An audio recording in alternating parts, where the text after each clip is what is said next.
asalaamaaleykum wa rahmatullah wa barakaatu mbokk yi maa ngi leen di nuyu di leen ziyaara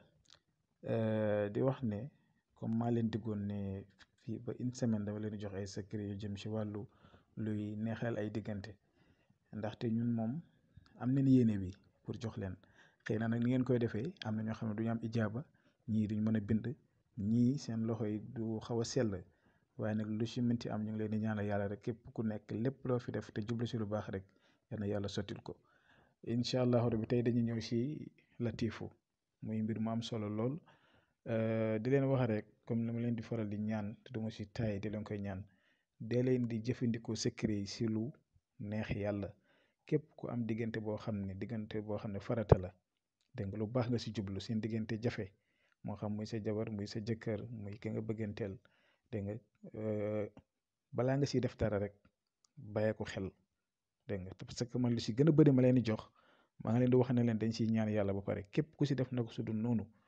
bu ci defee dara ci innocent wala koo xam ne jabaru jàmbur la wala doomi jàmbur wala nangam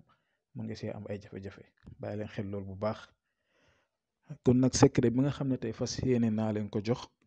mu ngi jëm ci wàllu latif bi nag ni ngeen koy bindee yomb na da ngay su benn kayit nga bind kon bismillahi rahmaani rahim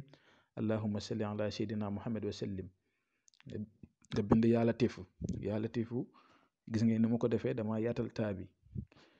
fi ngeen gis na mu def ci français son nom foofu ki nga xam ne moom moo bëgg ki mu bëgg lay bind turam dégg nga maanaam yow ki nga bëgg turam nga fay bind yow sa tur du ci bokk bu fekkee ne ndaw si Fatou Ndiaye la tudd bindal Fatou Ndiaye bu la neexee nga bindaale turu yaayam boo ko xamee bu fekkee ne góor la mu bind dëgg sax mu tudd Souleymane Diop bindal Souleymane Diop bindaale turu yaayam mais yow sa tur du ci bokk yow mi bëgg sa tur du ci bokk bindal turam soo paree nga tëj taa bi nga tëjee ko ak allahumma salli ala sayyidina muhammad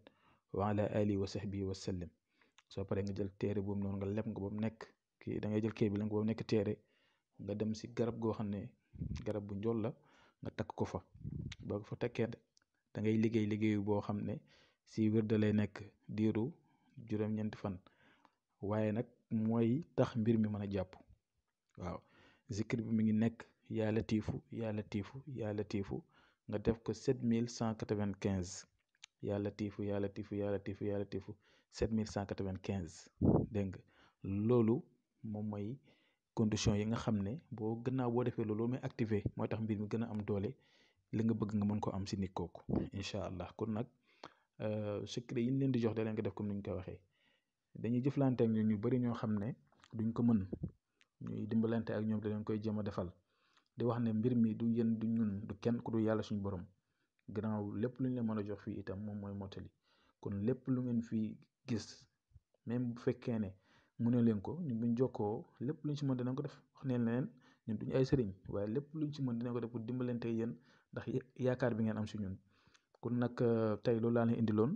ngeen def ko mbir mu am solo la ñu bari jox naa leen mbir mi ñu koy def di ci gis résultat waaye nag zikr bi moo xaw a métti waaw kon nag mi ngi noonu ñu ngi yem fii di leen jox yu daje suba jàmm incha allah asalaamaaleykum wa rahmatullah wa barakaatu.